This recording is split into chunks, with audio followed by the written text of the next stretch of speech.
Good morning everybody. तो बहुत दिनों बाद आपको देख के बहुत अच्छा लग रहा है। तो आज तक है क्लास लेट खुली, बट ये सोच के कल से 2 मिनट लेट मत आना कि क्लासेस बंद रहती है। तो क्लासेस टाइम पे खुल जाती है मोस्टली, महीने में 2 दिन। ठीक है, ओके। तो चालू करते हैं अपना नया सब्जेक्ट। परसों आप सबने मैच देखा होगा, बहुत बढ़िया रही। अब अपनी मैच की बारी है। तो अपने सब्जेक्ट का नाम है फाइनेंशियल मैनेजमेंट। आपको पता होगा एक ग्रुप 2 में है कि 1 में है। 2 में, डजेंट मैटर, अपने को तो पूरा पढ़ना है। एंड दो सब्जेक्ट है एफएमएसएम साथ में, दोनों 50-50 मार्क के। ठीक है। एंड आपको पता है अभी एमसीक्यू भी आ गए इसमें, पता है नहीं पता है? ठीक है, तो ये सब बाद में डिस्कस करेंगे। पहले आते हैं अपन एफएम पे। सबसे पहला पार्ट, आपको पता है टाइप्स ऑफ अकाउंटिंग क्या क्या होती है? किसको तकलीफ हुई उठने में सुबह? नहीं, सब उठ गए बराबर। गर्मी का मौसम इसलिए या वैसे ही उठने की आदत है? बट जो अगस्त टाइम पे बैच आती है ना, एंड स्पेशली विंटर्स में, तब सुबह सुबह 7 बजे, मतलब इट इज लाइक अरे बाप रे तुम भी आ गए। तो, तो पहले पहला दिन, पहले 4-5 दिन सब लोग उठेंगे, लेकिन उसके बाद जो उठे रहेंगे वो वाकई में बहुत अच्छा रिजल्ट लाएंगे। बहुत अच्छे अच्छे लोग हैं जो पढ़ाई में बहुत अच्छे रहे हैं, बट सुबह 7 बजे की क्लास मिस किए तो वो सब्जेक्ट में पास नहीं हो पाते। एंड एक वर्क एथिक बिगड़ता है। तो भले ही सुबह उठ के डबल सो जाना। नहीं नहीं, मतलब उठे रहना। मैं कहना चाहता हूँ कि सुबह उठना बहुत इंपॉर्टेंट है। ठीक है। तो ध्यान रखिएगा कि 3-4 दिन तो आप उठोगे, लेकिन उसके बाद भी आपका मन नहीं करेगा, but that is where difference is created. अगर आप रेगुलरली सुबह उठते जा रहे हो तो बहुत माहौल होने वाला है। भले ही क्लास में कुछ ना समझ, मतलब वैसा भी नहीं होना चाहिए। तो समझना भी चाहिए एंड हमने ध्यान भी देना चाहिए। तो चलो, मैं ये कहना चाहता हूँ कि इसके बाद सब लोग जगे रहेंगे, बट सुबह सुबह खुद को जगाए रखना मेरे लिए भी चैलेंजिंग है। खुद को नहीं, आपको जगाए रखना। और आपके लिए भी चैलेंज है। आज तो नहीं, एक दिन बढ़िया लगेगा, वाह, आगे भी लगेगा, बट स्टिल। तो अगर रात में नींद अच्छी हुई है, आप ऑब्जर्व कीजिएगा कि यार आज अगर आपको नींद आ रही है तो क्या रात में आप लेट सोए थे या कुछ आई मीन, तो मतलब लेट सोए थे या क्या, वो ऑब्जर्व करना एंड उस चीज को अवॉइड करना, मतलब फिर जल्दी सो जाना या जो भी। तो खैर, टाइप्स ऑफ अकाउंटिंग। कौन पहली बार मिला है मुझसे? बढ़िया, नीचे रहा देखते हुए। तो कौन कौन डायरेक्ट एंट्री वाला, और कौन फाउंडेशन पास, एंड अदर्स? कोई ऐसी शौक के लिए पढ़ने आया ऐसे? ठीक है। तो टाइप्स ऑफ अकाउंटिंग, कितने टाइप की अकाउंटिंग होती होगी, गेस करो। कोई अकाउंटिंग पता है आपको? नहीं नहीं, फाइनेंशियल अकाउंटिंग बोल दो ना। अक्रूवल तो उसका एक कंसेप्ट है। क्या ये अकाउंटिंग आपने सुना है ना? ये 11 बजे शुरू होगा ना आपका फाइनेंशियल अकाउंट। मैं ऐसा भी नहीं बोल सकता, ठंडी बहुत है तो अक्षर ठीक से नहीं आ रहे। तो पहला पहला टाइप ऑफ अकाउंटिंग है अपना फाइनेंशियल अकाउंटिंग। क्या आता है फाइनेंशियल अकाउंटिंग में? पोस्टमार्टम, मतलब ट्रांजेक्शन्स होते हैं, उसके बाद वो रिकॉर्ड होते हैं, एंड देन एनालिसिस होता है जो भी। तो जो भी ट्रांजेक्शन्स हुए उसके बाद ही रिकॉर्डिंग शुरू होती है इसमें। ये अपना फाइनेंशियल अकाउंटिंग। एक और सब्जेक्ट है आपका कॉस्ट अकाउंटिंग। ये आपने पढ़ा है? पढ़ लिया हो तो आपको बहुत मदद मिलेगी। कॉस्ट अकाउंटिंग में मेनली क्या करते हैं, किसी को शॉर्ट में समझाना है 8वीं के बच्चे को तो क्या बोलेंगे, कॉस्ट निकालते हैं। ठीक है। बट आप सब पढ़ चुके, आपको बोलूंगा कॉस्ट निकालते तो अच्छा नहीं लगेगा। और क्या किया था कॉस्टिंग में? कुछ तो भी था, स्टैंडर्ड था, और मार्जिनल भी था वहां। नहीं, इंडेक्स नहीं बताना है। हाँ, ओवरहेड, हाँ गया था। ओवरहेड हुआ था कि नहीं हुआ? ऐसा ओवरहेड नहीं, ठीक है। लेकिन सही में नाम ओवरहेड है नहीं? टफ भी था ना वो थोड़ा, याद है? हेल्सी रोवन था ओवरहेड में, याद है? नहीं बेटा, लेबर में था वो। गुड गुड, याद है बेटा, मतलब याद है। ओवरहेड में क्या था वो याद नहीं, बट ये लेबर में था। खैर, फिक्स ओवरहेड, वेरिएबल ओवरहेड, बस बढ़िया।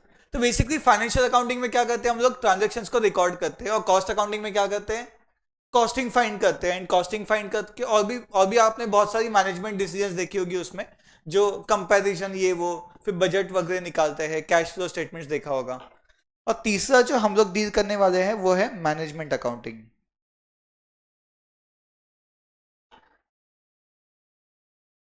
इंडिया का नया नया बिजनेसमैन कौन है सबसे बड़ा? अडानी जी। सुने हो, पहले अंबानी के एग्जाम्पल थे, आजकल अडानी के आएंगे। तो ये जो नए नए नए नहीं सभी मतलब जो बड़े बिजनेसमैन होते हैं, आपको क्या लगता है इनको रिपोर्टिंग कैसे जाती होगी? ये क्या रोज देखते होंगे क्या? चलो भाई आज स्टाफ को समोसा खिला दो ऐसा। नहीं, ये छोटी डिसीजंस नहीं देते होंगे। इनके पास तो एक बस वो जाता है क्या, एक पेज का रिपोर्ट जाता है जिसे MIS रिपोर्ट बोलते हैं। तो एक पेज का रिपोर्ट जाता है, उसमें सब समरी होती है कि आपके बिजनेस ने कैसा परफॉर्म किया, आप आज कल के मुकाबले प्लस में हो कि माइनस में हो, या क्या आपका नेट वर्थ है आज का, ऐसी समरी ऑफ रिपोर्ट जाती है। और सबसे इंपॉर्टेंट है किसी भी बिजनेस में फाइनेंशियल पोजीशन। तो बेसिकली ये सब की रिपोर्टिंग मैनेजरियल लेवल पे जाती है। तो मैनेजमेंट अकाउंटिंग में बहुत सारी चीजें आती है, बट मेनली जो हमको कवर करना है वो है management of finances. Management of finances. Profit हुआ कि लॉस हुआ वो एक अलग बात है, क्या हमारे पास कल जीने के लिए पैसे है कि नहीं, ये सबसे इंपॉर्टेंट बात है। हमारे पास मतलब कंपनी के पास होता है ना, बायजूस के खत्म हो गए, तो तो ऐसे बहुत लोगों के मतलब कई बार, सबसे पहले आपने शार्क टैंक तो देखा ही होगा। सबको फंडिंग की जरूरत होती है, तो ये लोग सर्वाइव किसके बेस पे कर रहे हैं? फंडिंग के बेस पे। पैसा लाते हैं उसे इन्वेस्ट करते हैं, सही। अभी नया नया आपने नागपुर में शायद भी इंस्टा मार्ट देखा होगा, जेप्टो देखा होगा, अलग अलग एरिया में अलग अलग है। बीबी नाउ देखा होगा, बीबी नाउ मतलब वो बिग बास्केट नाउ, हाँ। 5 मिनट में बीबी नाउ। ठीक है। तो क्या, तो बेसिकली कहने का मतलब, हेलो बेटा, सब ठीक? तुम टेंशन में क्यों? सब ठीक होगा एक दिन पीछे। ओके। तो basically management of finances, company को सर्वाइव करने के लिए सबसे इंपॉर्टेंट पार्ट आता है फाइनेंस। प्रॉफिट हुआ नहीं हुआ, दैट इज अनदर थिंग। हमारे लिए इंपॉर्टेंट कंसेप्ट आता है कैश फ्लो। यहाँ पे हम लोग प्रॉफिट्स की ज्यादा बात नहीं करेंगे, काय की करेंगे? कैश फ्लो की। तो इंस्टेड ऑफ प्रॉफिट्स हम लोग बात करने वाले हैं काय की? कैश फ्लो की। प्रॉफिट्स की बात तो आपने फाइनेंशियल अकाउंटिंग में किया है, ठीक है, वो आपको एग्जैक्ट प्रॉफिट निकाल देगा, डेप्रिसिएशन ये वो जो भी माइनस करके। लेकिन हमारे लिए इंपॉर्टेंट आता है कैश फ्लो। तो कैश फ्लो का मीनिंग हुआ कि पैसा कहाँ से आ रहा है और कहाँ लगने वाला है। तो FM is all about it कि भैया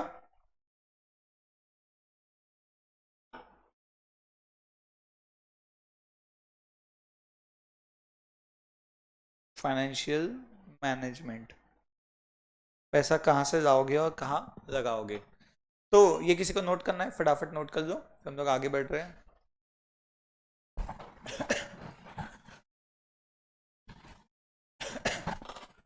बहुत बढ़िया।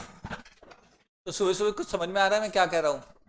अभी तक तो सिर्फ इतना ही कि 3 टाइप ऑफ अकाउंटिंग। हम किसकी बात करने वाले हैं? आपके इंटर के 3 सब्जेक्ट्स तो यहाँ लिखे हुए हैं, फाइनेंशियल अकाउंटिंग भी, कॉस्ट अकाउंटिंग, और इसमें हम लोग बेसिकली FM आएगा, मैनेजमेंट ऑफ फाइनेंसेस। बहुत इंटरेस्टिंग सब्जेक्ट है।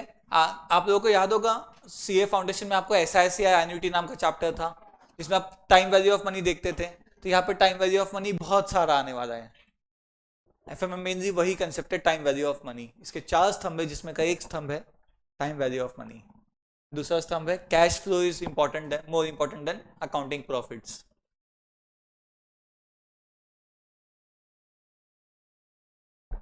धीरे धीरे सब जगह जाएंगे। बाकी आप कुछ लेंगे? चाय कॉफी? नहीं? ओके, मजाक था। हाँ, कॉफी, ओके बेटा, बढ़िया। ये चौक है नीचे, वहां पे LOC।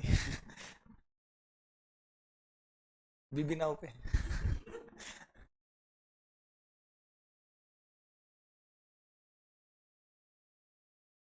बीबी लाएगी मतलब बिग बास्केट लाएगी जो भी ऑर्डर। ओके। हमारे एरिया में बीबी है, मतलब बीबी नाव। आपके एरिया में? आपकी आपकी बीबी कैसे हो सकती, मतलब बीबी नाव? ठीक है, सारांश की बात अलग है। नहीं, चलो डन बेटा, डन। एक ही बार लिखना है बेटा, जो भी दिखाएंगे। बहुत अच्छा लगा तो 2 बार लिखा, ऐसा मत करना। खैर, आते हैं नेक्स्ट टॉपिक पे। बेटा आपका नाम भूल गया वैसे मैं, कागज तो सामने, आपका नाम भूल गया। प्रथमेश, यस। याद है ना? सारांश याद है आपको? बढ़िया। तो फाइनेंशियल मैनेजमेंट अगर आप सुनो तो दिमाग में क्या क्या वर्ड्स आते हैं जानना चाहूंगा। FM सुन के दिमाग में क्या वर्ड आता है? Come on. फाइनेंशियल स्टेटमेंट्स आ गया, बट वो अकाउंट्स में जाएगा मेनली। यहाँ पे फाइनेंशियल स्टेटमेंट इंपॉर्टेंट नहीं, यहाँ पे इनकम स्टेटमेंट आ जाएगा। यहाँ पे जो वर्ड आएगा नेक्स्ट पेज पे बनाऊंगा बाद में मैं, इनकम स्टेटमेंट। तो जो प्रॉफिट अकाउंट्स में पी एंड एल के फॉर्म में अरेंज होता है वो यहाँ पे वर्टिकली इनकम स्टेटमेंट के फॉर्म में अरेंज होता है। अगर देखा जाए इनकम स्टेटमेंट कैसा, तो ये लोग क्या करते हैं, सबसे पहले ये लोग लिखते हैं इबिट। इबिट मतलब सुने आपने, आपने शार्क टैंक में ये वर्ड सुना होगा, इबिडा कितना है। तो इबिडा वहां बहुत इंपॉर्टेंट है, it is earnings before interest and tax. और डा भी आ जाए तो इबिडा क्या है, earnings before interest tax depreciation and amortisation. ये लोग क्या करते हैं, जो नया बिजनेस खरीदते हैं ना, बिजनेस छोटा होता है लेकिन उनकी आइडिया माहौल होती है, मतलब उनका गुडविल बहुत अच्छा होता है, तो गुडविल भी खरीदते हैं और खरीदे हुए गुडविल को अमोर्टाइज करते हैं कि नहीं। तो इससे वो बिफोर अमोर्टाइजेशन का प्रॉफिट पूछते हैं, क्योंकि भाई आपने नया बिजनेस खरीदा जो 1 करोड़ की कमाई कर रहा है, बट आपने 10 करोड़ का गुडविल था उसका, अब उसका अमोर्टाइजेशन ही 1 करोड़ है, 1 crore profit, 1 crore goodwill, amortisation profit zero दिखेगा नीचे, नेट प्रॉफिट, समझ रहे हैं। तो इससे गुडविल के पहले का प्रॉफिट कितना वो जानना ज्यादा इंपॉर्टेंट होता है। तो इबिडा वर्ड शार्क टैंक वाले बहुत यूज करते हैं, अपने को इबिडा नहीं है अभी सीए फाइनल में, अपने लिए क्या है, EBIT, earnings before interest and tax. अब आपने पी एंड एल कभी देखा है, P and L, P and L में जो नेट प्रॉफिट होता है क्या बिफोर टैक्स होता है कि आफ्टर टैक्स होता है ना। तो इबिट में से ये क्या कहता है कि आप इंटरेस्ट माइनस करो, क्योंकि इसके लिए बहुत इंपॉर्टेंट है कि कितनी डेट है कितना इंटरेस्ट है। इंटरेस्ट माइनस करके बचता है प्रॉफिट बिफोर टैक्स। कोई कोई इसको profit before interest and tax बोलते हैं और इसको अर्निंग्स बिफोर टैक्स, बात एक ही है, कहीं पे ई दिखो कहीं पे पी दिखेगा। अभी स्टैंडर्ड वो लोग ज्यादा ऐसा दिखते हैं इसलिए मैं मॉड्यूल फॉलो करता हूँ। ये हो गया पीबीटी, ये आपका P and L account, financial accounting का नेट प्रॉफिट पीबीटी से मैच होगा, ठीक है। इसमें से क्या जाएगा आपका टैक्स, टैक्स जाने के बाद क्या बचता है, प्रॉफिट आफ्टर टैक्स, ठीक है। अब प्रॉफिट आफ्टर टैक्स जो आया, मतलब ये आपके रिप्रेजेंटेशन का तरीका हो गया, इंटरेस्ट के पहले आपने क्या कमाई किया, इसमें ग्रॉस प्रॉफिट में से पी एंड एल इमेजिन करो, ग्रॉस ट्रेडिंग अकाउंट से जो ग्रॉस प्रॉफिट आया उसमें से सारे खर्चे माइनस किया एक्सेप्ट इंटरेस्ट, इंटरेस्ट के पहले का है, फिर इंटरेस्ट माइनस करके पीबीटी आपका नेट प्रॉफिट से टैली होता है मोटा मोटा, फिर टैक्स गया, फिर बचा पीएटी। अब पीएटी में से आप किसको पैसा दोगे, this is profit after tax, सबसे पहले किसको जाता है, प्रेफरेंस डिविडेंड, वेरी गुड, आपका नाम भी भूल गया हूं, पारस। इसमें से क्या जाएगा बेटा, प्रेफरेंस डिविडेंड। अब प्रेफरेंस डिविडेंड पे कर दिया तो जो बचता है उसे कहते हैं अर्निंग्स फॉर इक्विटी, इसे कहते हैं अर्निंग्स फॉर इक्विटी, वालों के लिए इतनी अर्निंग्स बच गई हमारे पास, कमाई हमने इतनी किया लेकिन सबसे पहले किसको दिया, प्रेफरेंस डिविडेंड, उसके बाद हमारे पास जो बचा वो किसके लिए है, इक्विटी वालों के लिए, तो कहते हैं अर्निंग्स फॉर इक्विटी। अब इसमें से क्या करोगे आप, डिविडेंड बांटोगे, क्या बांटोगे, डिविडेंड, और फिर जो बचेगा उसे कहेंगे रिटेन्ड अर्निंग्स। क्या कहेंगे, डिविडेंड बांटोगे, जो बचा उसे कहेंगे retained earnings, is that okay.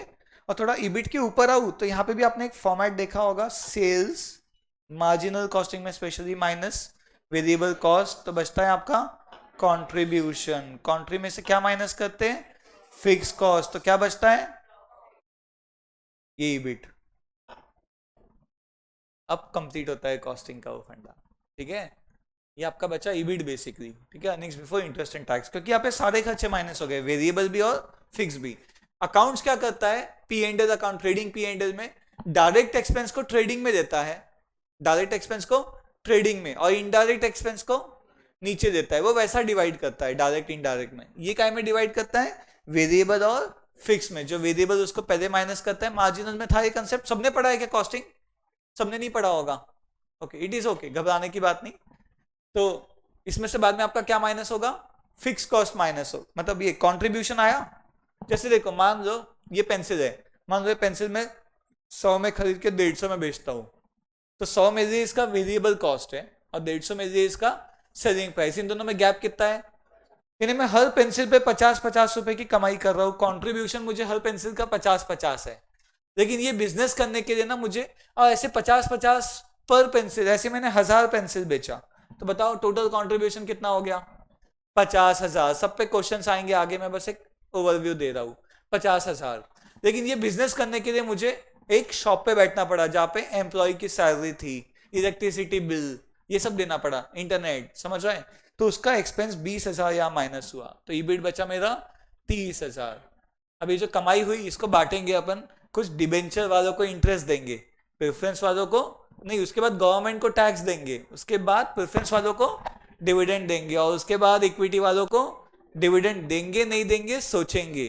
ठीक है, चलो, तो ये आपका बेसिकली होता है यहाँ पे इनकम स्टेटमेंट। क्या कहते हैं इसे? Income statement. बना रहे हो? फिर मैं पेज चेंज करता हूँ।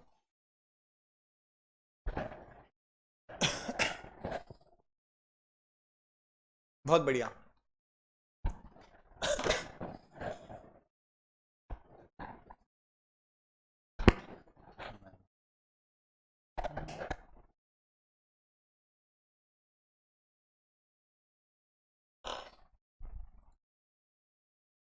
यस, तो ये मेजर फॉर्मेट है जो हम लोग फॉलो करने वाले हैं। किसी को कोई भी कंसेप्ट में डाउट आए तो बाजू वाले को मत देखना बेटा, डायरेक्ट पूछ लेना। यस, कोई भी छोटा बड़ा डाउट।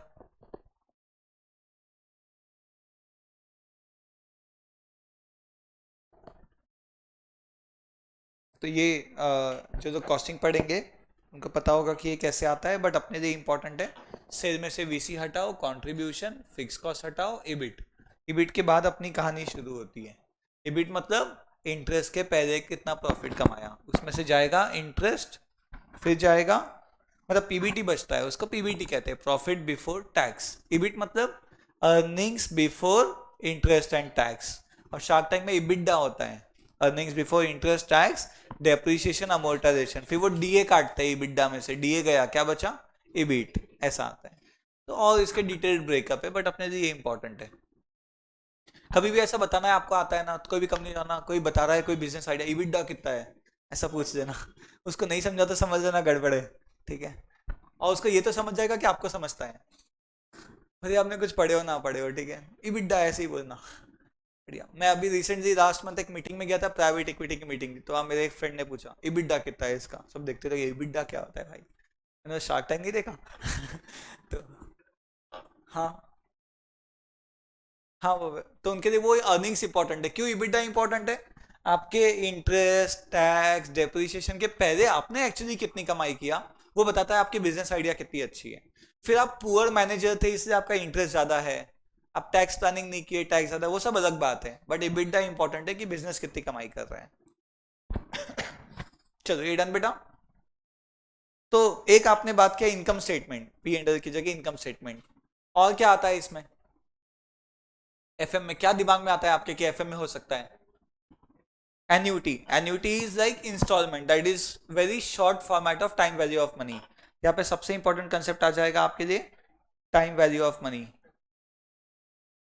आज 1 घंटा क्लास लेट हो गई अपनी, मतलब 2 मिनट 1 मिनट लेट हुआ अगर, और 60 लोग थे तो 1 घंटा नुकसान हुआ नहीं? ठीक, खैर ऐसा नहीं, but money has time value. मैं ये कहना, टाइम हैज मनी वैल्यू या money has time value. Time value of money सुना है आपने? आज के 100 और 1 साल बाद के 100 सेम है क्या?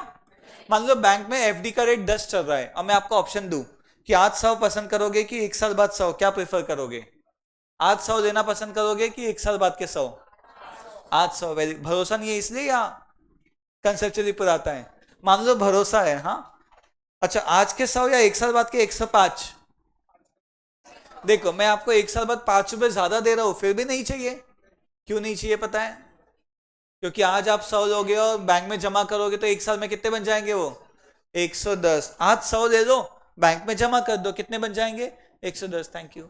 और अगर आप डायरेक्टली 1 साल बाद मुझसे 105 लेंगे तो भी कम है। बेटर क्या है, मुझसे आज 100 लेके बैंक में जमा करो, तो आज के 100 1 साल बाद के 105 से बेटर है।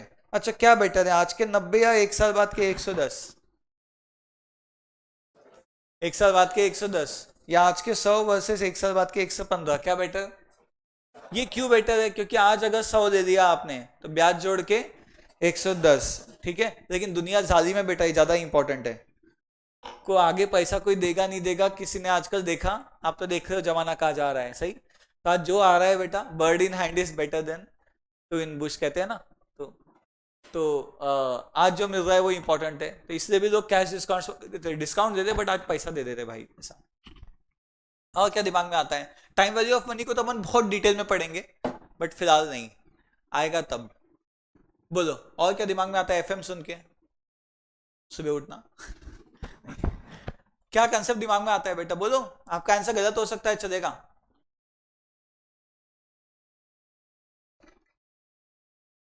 तो ये जो अर्निंग पर शेयर आपने देखा ना, इसमें था आपका क्या, अर्निंग्स फॉर इक्विटी। आपने टोटल इतनी कमाई किया, मान लो ये कमाई आपकी 1 करोड़ है इस साल की, कितनी, 1 करोड़। और मान लो आपके नंबर ऑफ शेयर्स भी 1 करोड़ है। नंबर ऑफ शेयर समझता है, ये अर्निंग्स किसके लिए है, इक्विटी वालों के लिए। Divide by number of shares, तो earnings for equity divide by number of shares किया तो क्या मिलता है आपको, अर्निंग पर शेयर 1 रुपए का इस केस में, समझा, कितने का, 1 रुपए का इस केस में। Is that okay? तो अर्निंग पर शेयर एक बहुत इंपॉर्टेंट कंसेप्ट है, ये आपको बार बार हर जगह देखने मिलेगा। मैं आपको एक कंसेप्ट दिखाता हूँ। एक वर्ड आपने बोला अर्निंग पर शेयर, गुड। जो जो आपने सुना है मैं चाहता हूँ आप बोलो ताकि समझ जाए।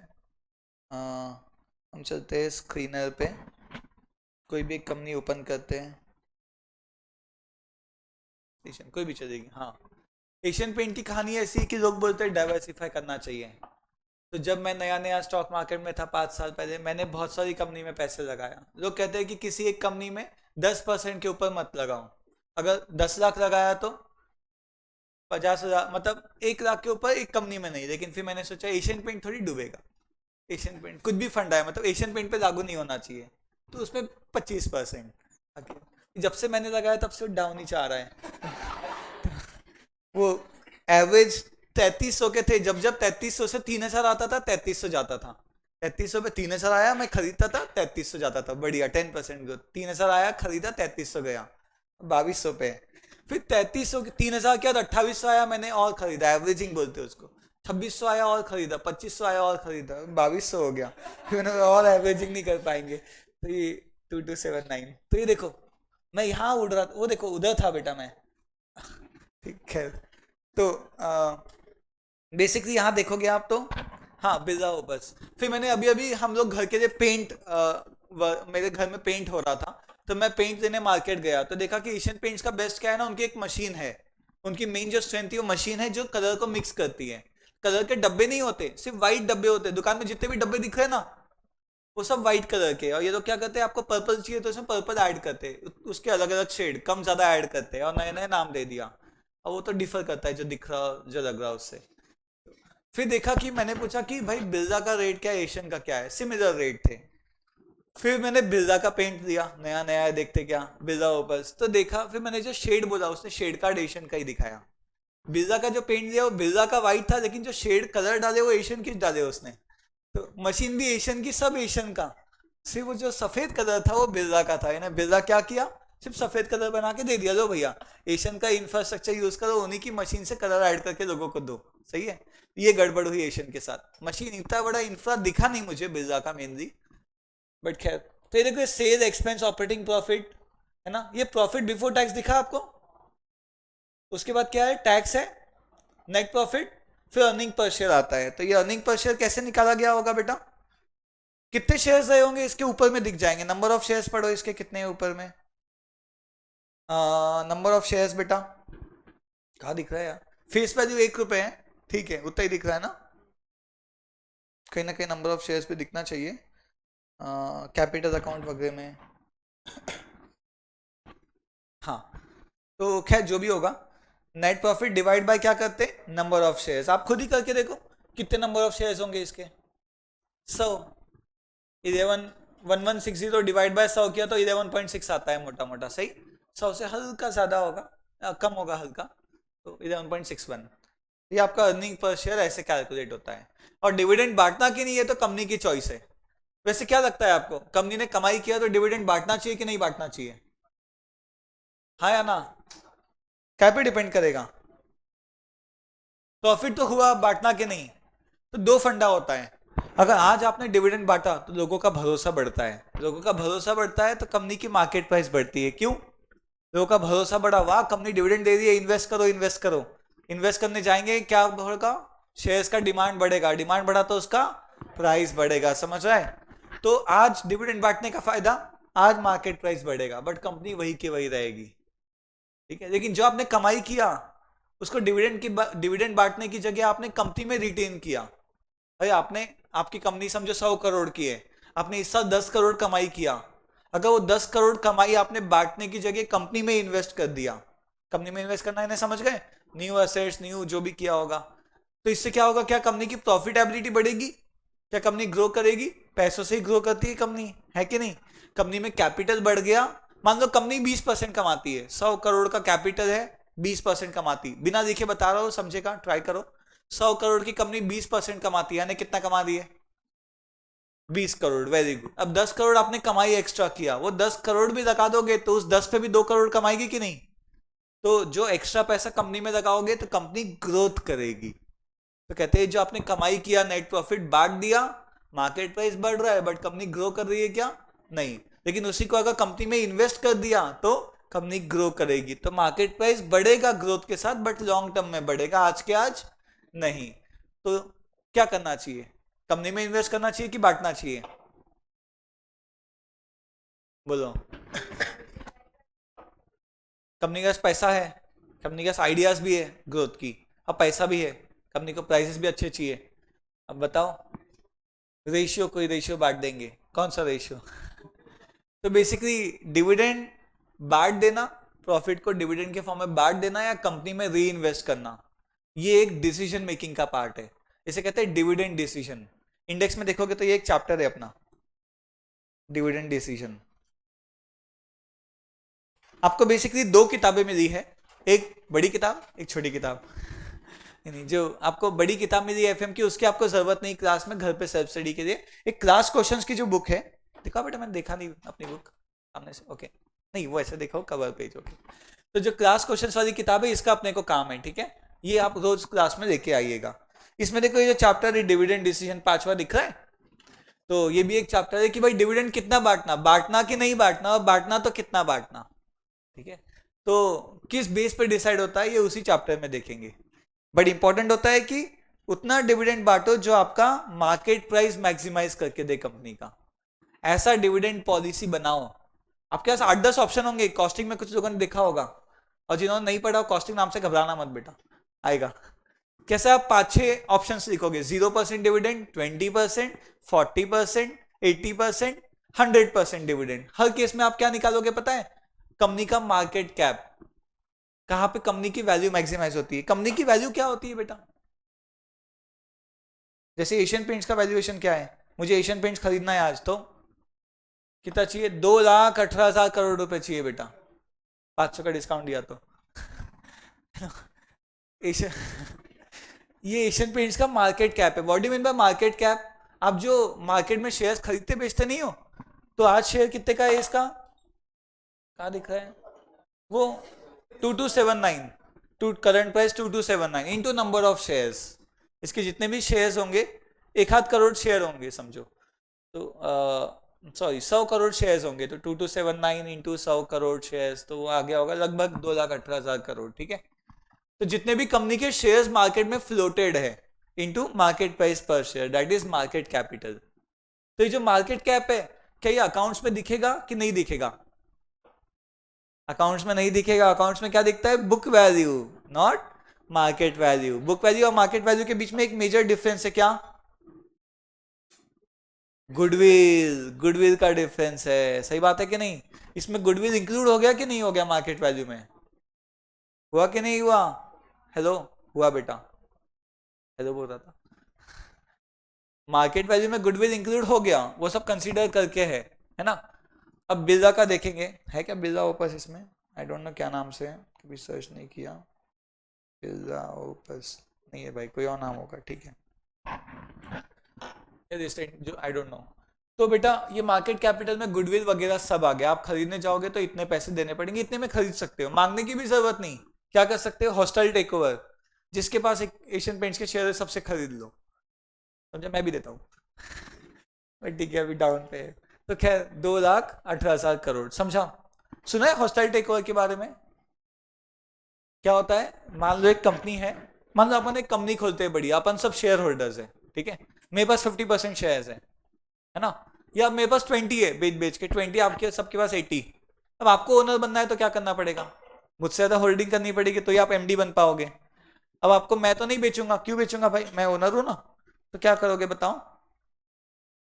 इन लोगों से खरीदोगे, समझा? इसे कहते हैं हॉस्टाइल टेक ओवर। क्या कहते हैं?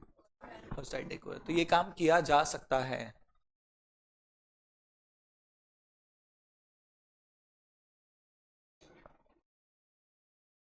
मैंने रिसेंटली उसका देखा मूवी, ब्लैकबेरी मूवी है नेटफ्लिक्स पे एक। तो ब्लैकबेरी सुना है आपने? किसने ब्लैकबेरी नाम सुना है? ब्लैकबेरी मोबाइल आईफोन आने के पहले सबसे फेमस थे। तो उसका स्टोरी बताता हूँ। ब्लैकबेरी में क्या हुआ, दो बंदे थे, दो दोस्त थे बहुत अच्छे, बेस्ट फ्रेंड्स। एक बंदा टेक्निकली बहुत साउंड था और दूसरा बातों में बहुत अच्छा था। ये दोनों मिलके कंपनी चालू करते हैं, बढ़िया प्रोडक्ट बनाते हैं। ये प्रोडक्ट बनाते हैं मॉडेम। मॉडेम क्या होता है पता है? जिससे इंटरनेट शुरू होता है। मॉडेम इंटरनेट, इंटरनेट की लाइन तो होती है बट उसके थ्रू इंटरनेट आप तक पहुंचता है। आप मोबाइल घर पे वाईफाई होगा ना, तो जो wifi device that is modem basically, या राउटर जो भी होगा मॉडेम है ना। तो इंटरनेट जो जा रहा है डेटा के फॉर्म में, उसको आपके मोबाइल लैपटॉप तक पहुंचाता है मॉडेम, ठीक है, वायरलेस या विद थ्रू वायर जैसा भी। तो ये मॉडेम हुआ, तो वो मॉडेम बनाता है, सबसे पहला मॉडेम इस वर्ल्ड का। तो अब वो किसी को, कोई उसको ऑर्डर देती है कंपनी कि भाई आप हमको 1 लाख पीस का ऑर्डर बना के दो, लेकिन उससे पहले हमको 100 सैंपल भेज दो। तो वो $15 लाख का लोन लेता है, $15 लाख का लोन उस जमाने में। एंड वो कंपनी को वो 100 सैंपल बना के देता है।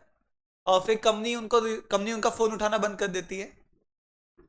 और फिर उसे पता चलता है कि यार, कंपनी बाद में ये फोन करता है तो कंपनी कहती है कि यार हमने तो ऑर्डर रिजेक्ट कर दिया, आपको फैक्स भेजा था, आपके पास फैक्स मशीन नहीं है क्या? नहीं थी उनके पास फैक्स मशीन। ये तो कंपनी मजा ये कर रही थी क्या, कंपनी ने सैंपल दे दिया और सेम कंपनी ने खुद बना के लॉन्च करने का उनका प्लान था। तो एक बंदा था जिसने इनका मॉडल देखा और वो उनके पास गया, बोला कि I want 50% ownership of your company. मैं आज ही आपको $20,000 दूंगा और 50% ओनरशिप चाहिए। मुझे पता है कि आपका प्रोडक्ट कहाँ बेचना है, किसको बेचना है, कब बेचना है। तो ऐसे, क्योंकि इनके पास आइडियाज नहीं थी ना, ये तो कॉपी होके डूब रहे थे। और उसी ने इनको बताया था कि वो कंपनी तुमको बेवकूफ बना रही है। कौन सी कंपनी? जिसको तुमने सैंपल भेजा, फोन ही नहीं उठाएगी, पैसा ही नहीं देगी। तो इनको आइडिया जम गई, हो यार इसको समझ गया था, हमको समझा भी नहीं, हम 2 महीने से पैसे की राह देख रहे थे। तो ये इसको फोन करते, हम 33% ओनरशिप देंगे $1.5 लाख में, तो दे देते उसको ओनरशिप उतनी। फिर ब्लैकबेरी वॉज फेमस क्योंकि उससे पहले मोबाइल जो आए थे ना, सबसे पहले इंडिया में तो आया भी नहीं था। ये वहाँ की बात चल रही, वहाँ आईफोन आ गया, इंडिया में तो बहुत बाद सादा फोन आया। But it is okay, developing. तो ब्लैकबेरी का फोन क्यों फेमस हुआ था? उसमें से ईमेल जाते थे। वो क्वेलिटी कीपैड था, उसमें ऐसा स्क्रीन वाला नहीं था, यहाँ पे बटन्स होते थे बहुत सारे, वेरी स्मूथ, बहुत बढ़िया बटन्स थे। एंड बटन्स पे इसका क्या, आप ईमेल भेज सकते थे। आपको लग रहा हो क्या मजाक कर रहा हूँ, ईमेल भेज सकते थे। तब की बात बेटा, तब सिर्फ फोन आते और जाते थे। एसएमएस के भी चार्ज लगते थे डेटा के इसके थ्रू। तो ईमेल वो कैसे भेजता था? देखो आजकल आपके जो फोन लगते हैं ये कैसे लगते हैं? ये वो दो सिस्टम होते हैं, एक जो पहले कैरियर सिस्टम था और आजकल डेटा सिस्टम है। आजकल आपका डेटा के थ्रू लगता है, जब से जियो आया है या 5G आया है, 4G आया है। उसके पहले वो कैरियर के थ्रू होता था। पता है क्या ये बात आपको? नहीं क्या? तो ब्लैकबेरी ने क्या लाया था, आप ईमेल भेज सकते हो, यानी फिंगर टिप्स पे ईमेल आ गया, कितनी अच्छी बात है। तो ब्लैकबेरी की सेल बहुत बढ़ने लग गई। बट वो क्या कर रहा था, किराए का वो यूज कर रहा था इंटरनेट, गवर्नमेंट का कहीं बिछा हुआ था उसी में से यूज। तो उसकी लिमिट थी पर टावर या पर नेटवर्क 5 लाख यूनिट्स की। और फिर उसने धीरे से, हाँ 5 लाख यूनिट्स की उसका वो था, इतने बेच सकता है उतने बेच दिया था। इसके ऊपर बेचेगा तो हैंग होने लगेंगे फोन, मतलब वो ईमेल्स बाउंस होंगे या रेट जाएंगे 2 दिन बाद, ऐसा वैसा। तो किसी ने उसको ऑफर दिया, कोई आया बंदा, बोले कि अपन पार्टनरशिप करते हैं और नहीं तो मैं आपके सारे शेयर्स खरीद लूंगा, इसे कहते हैं हॉस्टाइल टेक ओवर। तो व्हाट डू यू डू? तो बंदे ने बोला, जो मैनेजर था इनके साथ, कि अब हॉस्टाइल टेक ओवर से बचने के 2 ही रास्ते। पहला रास्ता कि अपना मार्केट प्राइस बहुत बढ़ा दो। इनका शेयर 100 का था, उन्होंने क्या किया, 3 नेटवर्क और खरीदे।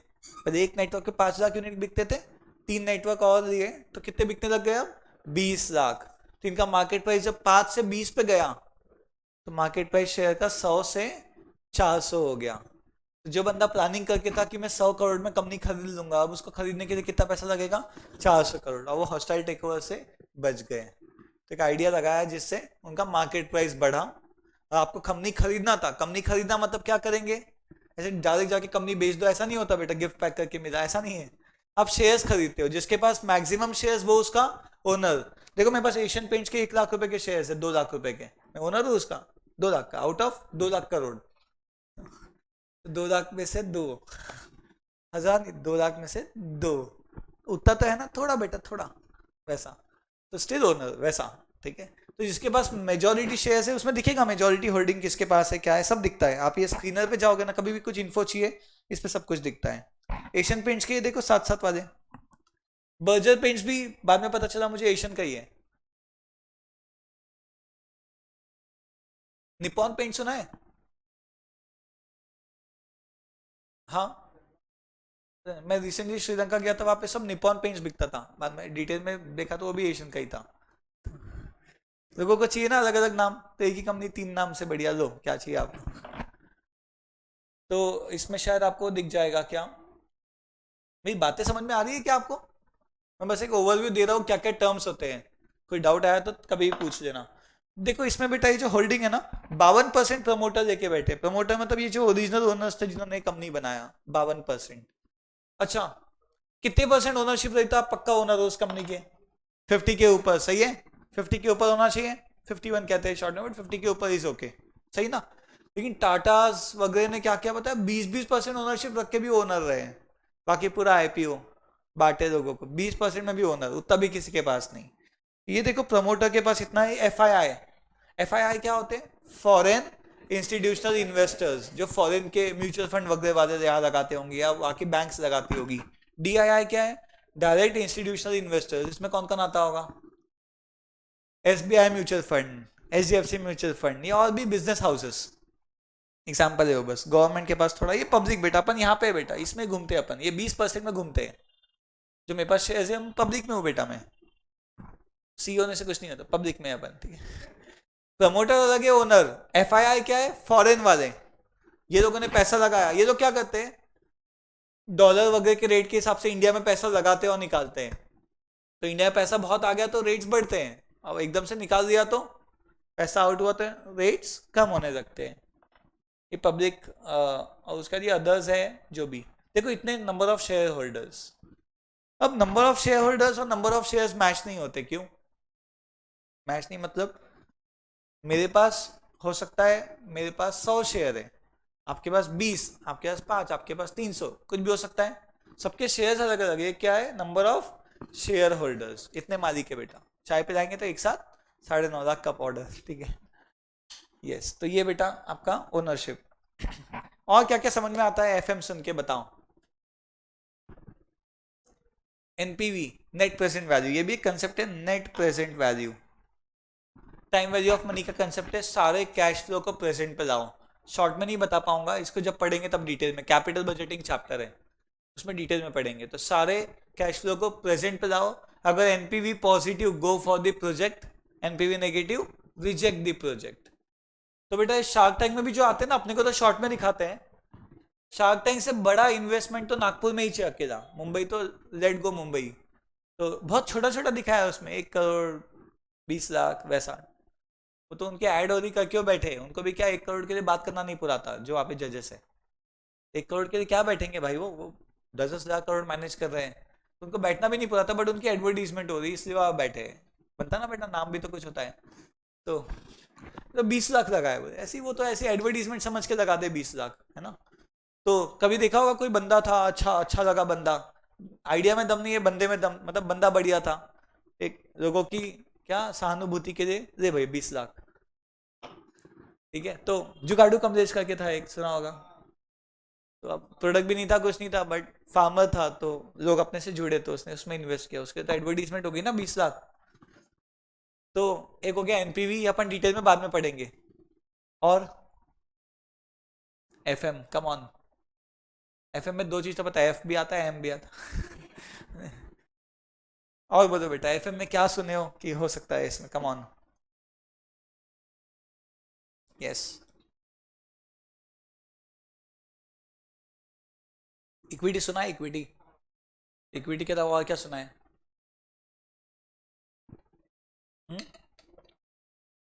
डेट, डेट ना, डेट सुना है कि नहीं? डिबेंचर कहते हैं इसे, डिबेंचर कभी देखा है? डिबेंचर भी आप खरीद सकते हो, किसी को वो, किसी कंपनी को पैसे चाहिए, उसकी भी साइट है, जैसे ये स्क्रीन है तो स्टॉक्स की हुई। डिबेंचर्स की प्रॉपर नहीं, बट जैसे जो मैं फॉलो करता हूँ वो है thefixedincome.com। तो इस पे डिबेंचर आप खरीद सकते हो किसी कंपनी के, देखो जैसे इनका डिवेंचर है, वो कह रहा है 1 लाख रुपए का है ना। अब वो शायद 1 लाख रुपए की चीज वो लोग 98,000 या 1,02,000, फेस वैल्यू से थोड़ा कम या थोड़ा ज्यादा डिपेंडिंग ऑन डिमांड।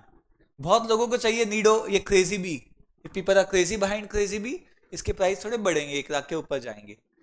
अगर लोगों को खरीदना नहीं है, भरोसा नहीं आ रहा है इस पे कौन है भैया कौन सा भी है, तो सस्ता हो जाएगा, थोड़ा कम ज्यादा बिकता है, उस हिसाब से आपका यील्ड निकलता है। Yield is another term. Yield समझते हैं क्या होता है यील्ड, क्या होता है? देखो, मान लो किसी चीज का फेस वैल्यू है 1 लाख। क्या है फेस वैल्यू? 1 लाख। अब इस पे आपको डिविडेंड मिल रहा है 10,000, 10%, 10,000 डिविडेंड मिला। कितना मिला डिविडेंड? 10,000।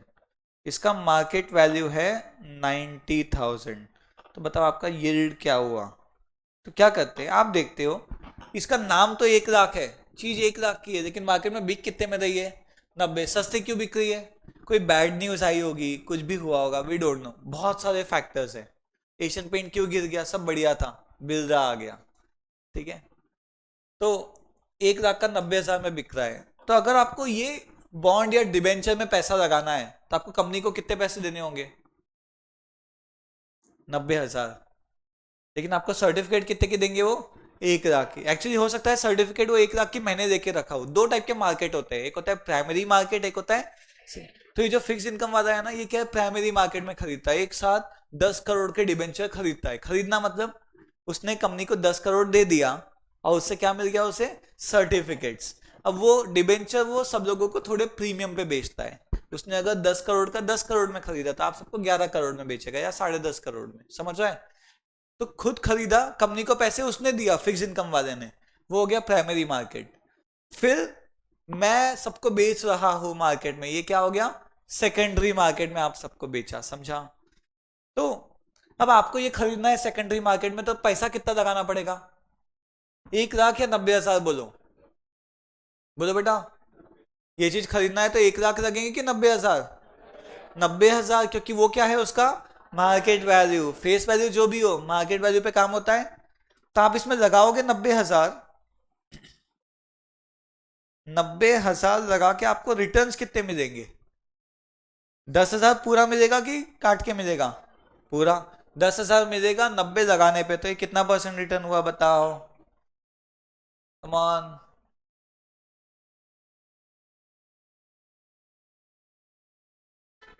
सबको कैलकुलेटर जाना है कल से और जागे रहना है। तो बेटा आपने 90,000 लगाया कंपनी में, आपको 10,000 का रिटर्न मिला, तो दिस 10,000 और 90,000 क्या रेट होता है? 11.11%। इसे कहते हैं यील्ड बेटा।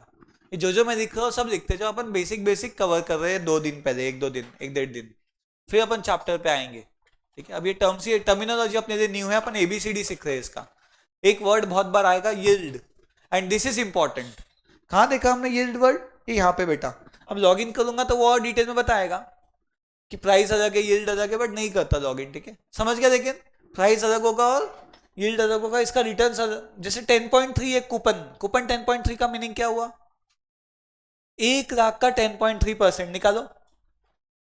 1 लाख का 10.3%, 10,300। इतना पैसा वो देगा, लेकिन मंथली दे रहा है, ठीक है, मंथली दे रहा है, डिवाइड बाई 12 करके, उतना उतना हर महीने देगा। टोटल साल का 10,300 देगा। बट ये आपने खरीदा कम ज्यादा रेट में, इसलिए इसका यील्ड कुछ और आया। अगर बेटा यही चीज मार्केट वैल्यू इसकी 1 लाख होती है, तो इसका यील्ड क्या हो जाता बताओ? 10%। तो यील्ड और इसका जो डिविडेंड का रेट है वो दोनों मैच हो जाते हैं। बट अभी मैच है क्या? नहीं। किसके कारण मैच नहीं है? एक फैक्टर मार्केट वैल्यू कम ज्यादा, और दूसरा फैक्टर क्या आ सकता है बेटा? Compounding monthly, compounding half yearly, उसके कारण भी चेंजेस आएंगे, उसको बाद में टच करते हैं। ये जमा आपको, मान लो अब 1 लाख की चीज है, आपको पता है आपने कभी 100 की नोट देखी है क्या? ये जो 100 की नोट है मार्केट में 100 में चलती है। बहुत सिंपल है, 100 की नोट कितने की है मार्केट में? 100 की है कि नहीं? लेकिन हर चीज ऐसी नहीं है बेटा। ये मोबाइल मेरा 30,000 का था, आज उतने का है क्या? नहीं, कम हो गया। मैंने यूज किया तो आप 40 दोगे क्या बेटा? नहीं, ठीक है। तो बेसिकली कम ज्यादा होता है चीज का रेट, है ना। अब ये 100 की नोट अगर थोड़ी सी कॉर्नर से फट जाए और फिर आपको किसी पांठेले वाले ने देने से मना कर दिया, जाते हो पांठेला, गुड बेटा, ठीक है ना? अगर देने से मना कर दिया तो क्या करोगे आप? कोई कोई शॉप वाले होते जो बोलते हम इसको 80 में चलाएंगे, रिस्क है ना, सब लेते नहीं इसको, वो बोलते 80 में चलाएंगे, इसके बदले हम आपको 80 देंगे। वो क्या करेगा, वो इसको बैंक के उसमें डाल के चला देगा, जैसा भी आपके पास नहीं है 100 नोट बैंक जमा करने को, वो चला देगा। कितने में चलाया उसने? 80 में। तो ऐसे चलती है नोट, फटी हुई 100 की नोट 80 की होती है, समझ रहा है? तो नहीं, उसके लिए भी रिस्क चलेगी कि नहीं, बट वो ये रिस्क उठा के चला देगा समहाउ, ठीक है। नंबर ही कटा हुआ है तो नहीं चलती बेटा, ठीक है, उसे ना 5 में चला रहे हैं शायद वहां पर है। तो फेस वैल्यू 1 लाख, डिविडेंड 10% यानी कि 10,000, ठीक है। अब मार्केट वैल्यू इसका 1,10,000, बताओ यील्ड कितना? यील्ड क्या होता है? ये जो टर्म है, बोलते ना खेती में यील्ड कितनी हुई, वैसे यील्ड मतलब क्या रिटर्न्स मिले, एक्चुअली रिटर्न आपके मनी पे क्या रिटर्न मिला। तो भैया आपने 1,10,000 लगाया है कंपनी में, चीज 1 लाख की थी मगर प्रीमियम पे चल रही, होता है ऐसा मार्केट में, देखा है कभी कोई चीज महंगी बिक रही है, क्या देखा होगा आपने ऐसा? डिमांड के कारण महंगी बिक रही है। स्टॉक्स भी एक बहुत बड़ा एग्जांपल है, डिमांड के कारण महंगा बिक रहा है। और क्या हो सकता है बेटा? कोविड में लैपटॉप के भाव भी ऐसे ही थे, इंपोर्टेड चीजों में होता है प्रीमियम पे, जो चीज का कलेक्शन कम है। स्टैम्प 20 पैसे का सिक्का जो था 50 साल पहले का, 10 पैसे का सिक्का वो आज 200 रुपए का है, सही है कि नहीं? क्योंकि उसकी डिमांड है, अब उतने है नहीं वैसा।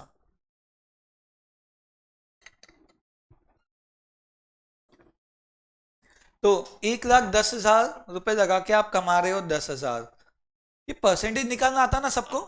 अगर आपको 10वीं में 400 मिले थे 500 में से, तो कितने परसेंट थे? 400 मिले डिवाइड बाय 500 में से मिले इंटू 100, कितना हुआ? 80%, समझे बेटा? बढ़िया। कितना हो गया यील्ड इसका बताओ? 9.09%। Is that okay everybody? बढ़िया, ये हो गया आपका यील्ड। क्या फर्क समझा? ऊपर में 10% जो दे रहा था उसका यील्ड 11 था, और नीचे में 10 वाले का यील्ड 9 है। क्यों? सस्ता और महंगा खरीदा। आपको देखना है कि जेब से कितना पैसा लगा, 1,10,000, 90,000 मिला, क्या 10,000, तो क्या रेट ऑफ रिटर्न पड़ा वैसा। ये फंडा क्या हो गया बेटा आपका? यील्ड। देखा सबने दोनों क्वेश्चंस? एक कंसेप्ट हमने और देखा, यील्ड बेटा। और बोलो, और क्या एफएम में सुना है? हाँ, सोर्सेस ऑफ फंड्स, बढ़िया, सोर्सेस ऑफ फंड जैसा इन्होंने बोला। तो सोर्सेस ऑफ फंड में एक इक्विटी आ गया, डिबेंचर आ गया। वैसे अपन डिबेंचर से डिविडेंड पे थोड़ा भटक गए थे ये देखते हुए, बट अपन बात डिबेंचर की कर रहे थे। आता हूं मैं वापस सोर्सेस पे। तो क्या होता है, मान लो दो कंपनी है, मान लो आपका फैमिली बिजनेस है और आपका जो इक्विटी कैपिटल है, आपने फैमिली बिजनेस में 100 करोड़ का इक्विटी कैपिटल है, करोड़ या लाख जो भी पकड़ना है, क्या पकड़ो बोलो? 100 lakhs, ठीक है, रुपीज इन लैक्स, यही पे लिख देता, ज्यादा अच्छा समझे। 100 लाख लगा के रखियो। क्या कोई डेट है आपके पास? नहीं। लोन का पैसा नहीं लगाना, नहीं लगाना था इसलिए आपने नहीं लगाया। ये क्या हो गया आपका टोटल?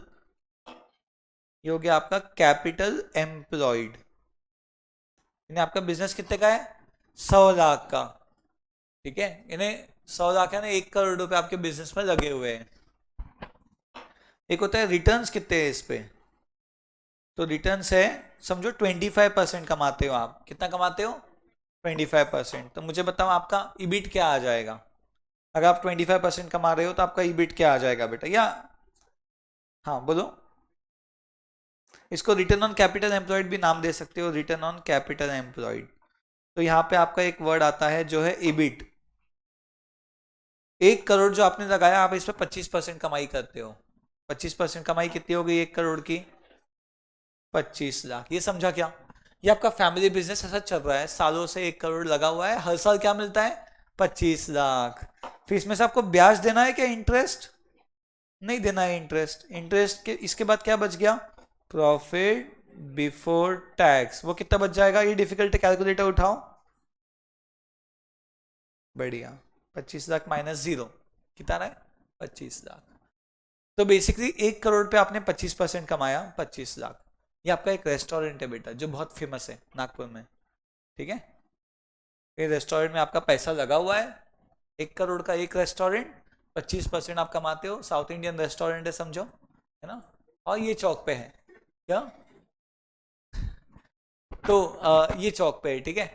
अब आपके पास एक बढ़िया आइडिया है, नए नए सीए बने हो, आप बोल रहे हो पिताजी को कि अपन क्या कमाते हैं, 25% कमा रहे हैं, वाई नॉट टेक 2 करोड़ का लोन और 2 और नए रेस्टोरेंट खोल ले, एक ईस्ट में एक जहाँ भी वेस्ट में, अपन सेंटर में अभी पॉसिबल है। अगर आपका रेस्टोरेंट बढ़िया चल रहा है, गोकुल वृंदावन आपका ही है, सुना है गोकुल वृंदावन, जो भी है, तो ऐसे और 2 आप खोल ले।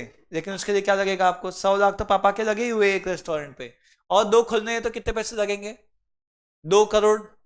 तो आप बैंक से लोन लेते हो 10% पे। आप पापा को कंसेप्ट समझा रहे हो, 1 करोड़ खुद के, 2 नए रेस्टोरेंट, कितने पैसे लगेंगे, 2 करोड़। कितना पैसा एम्प्लॉयड है अपना, या तो 100 लाख एम्प्लॉयड था, अभी कितना एम्प्लॉयड हो गया, 300 लाख। कितनी कमाई करने वाले हैं हम लोग, फिक्स है 2 की कमाई, ठीक है। 300 लाख का 25%, वाह समझ रहे। लेकिन अब की बार ये पूरा आपका नहीं है, आपको इंटरेस्ट देना है। कितना इंटरेस्ट आएगा बताओ, कितना आ जाएगा, ब्याज कितना देना है बैंक को, 20 लाख कैसे निकाले यार आपने, 200 लाख का 10%, ये हर साल की बात हो रही है। ये बिजनेस आपको हर साल 25% यानी 25 और 75 लाख देते रहेगा। इसमें से आप इतना ब्याज दोगे तो आपका पीबीटी कितना आ जाएगा, 55 lakhs। कितना आ गया पीबीटी आपका, 55 lakhs, ठीक है। तो रिपीट करने की जरूरत नहीं है ना।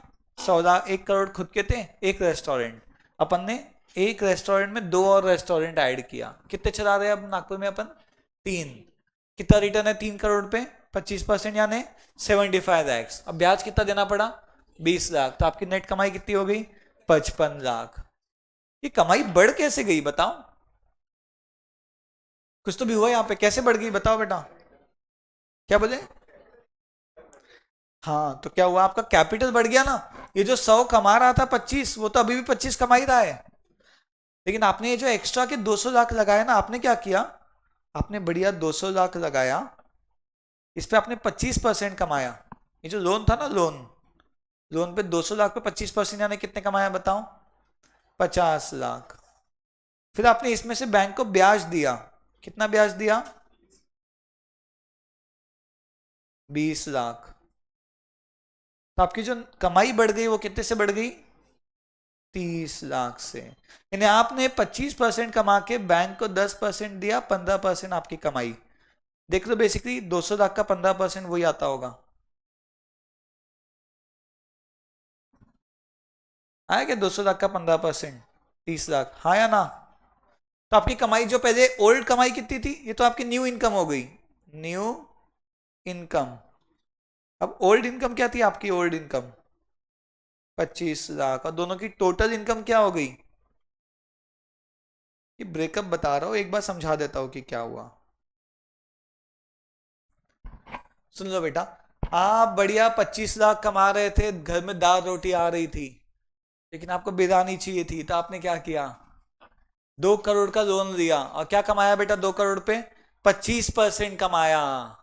लेकिन ये पैसे आपके थे क्या, तो आपने क्या किया, बैंक से लोन लिया, कितने पे, 10% पे। तो उस पर क्या देना पड़ेगा, ब्याज। तो ये 200 का 10% कितना गया, 20। अगर 50 में से 20 बैंक को चला गया तो आपके पास क्या बचा, 30 बचा।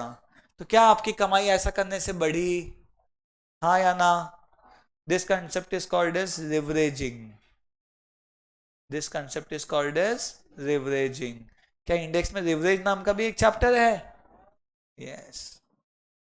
ऐसे डिविडेंड डिसीजन था, लिवरेज भी है। लिवरेज करना मतलब क्या, आप 25 कमाओ, बैंक को 10 दो, ऊपर के 15 किसके, आपके। तो लोन लेना चाहिए कि नहीं लेना चाहिए, तो लोन लेके फायदा क्या हुआ बताओ, लोन 10 पे मिला और हम कितना कमाने लगे, 25। तो अपन 25 कमा के बैंक को 10 दिया, अपने पास क्या बच गया, 15%। Is that okay. तो इसे कहते हैं रिवरेज करना, इसे कहते हैं रिवरेज करना। समझा क्या हुआ रिवरेज? फिर नीचे बस मैंने टैली करके बताया कि दोनों में 30 लाख क्यों बढ़ गया। अभी एक बार सोच के देखो, 25 का 55 हुआ तो 30 से कैसे बढ़ गया? सोचो एक बार, 30 ही क्यों बढ़ा? क्योंकि ये जो 200 था उस पर आपने 50 कमाया, इसी 200 पे आपने 20 लाख दे दिया, कितने से कमाई बढ़ गई? 30 से कमाई बढ़ी। पुरानी कमाई 25, न्यू कमाई 25 तो है ही, प्लस 30, तो 55 में कौन आ गया? ओल्ड कमाई प्लस न्यू कमाई। तो नया क्या कमाया आपने? 30। ये 30 जो कमाया किस फंडे की बदौलत कमाया? 30 जो कमाया किस फंडे की बदौलत?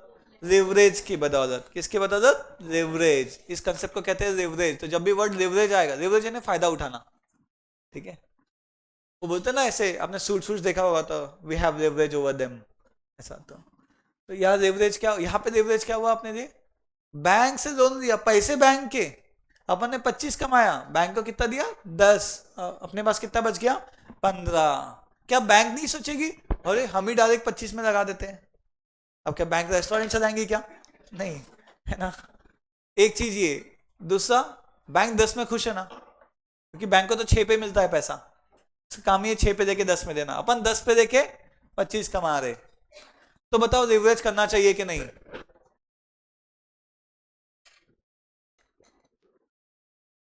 बेटा, every reward comes with a risk. क्या आपने वीडियोकॉन कंपनी का नाम सुना है? सुना है क्या? है ना? वीडियोकॉन कंपनी को ये लिवरेज की आइडिया बहुत कई साल पहले आई थी, 2-3 डिकेड्स पहले, सबसे फर्स्ट। बहुत अच्छी आइडिया है उनका, financial manager, let's go for leveraging. Videocon सिर्फ टीवी बनाती थी। ये तब की बात है जब वो कैथोड रेज वाली टीवी होती थी, याद है? अपन पढ़ते भी थे कैथोड रेज, वो इतनी बड़ी टीवी, मोटी, समझ रहे हैं?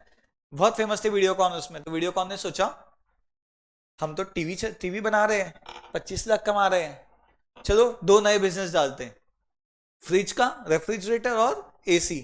तो एक फैक्ट्री डाली, 2 एक्स्ट्रा फैक्ट्री खोले टीवी के बाद। कौन सी? Refrigerator, AC. क्या सोच के खोले? वो 25 कमा रहा था, क्या सोचा?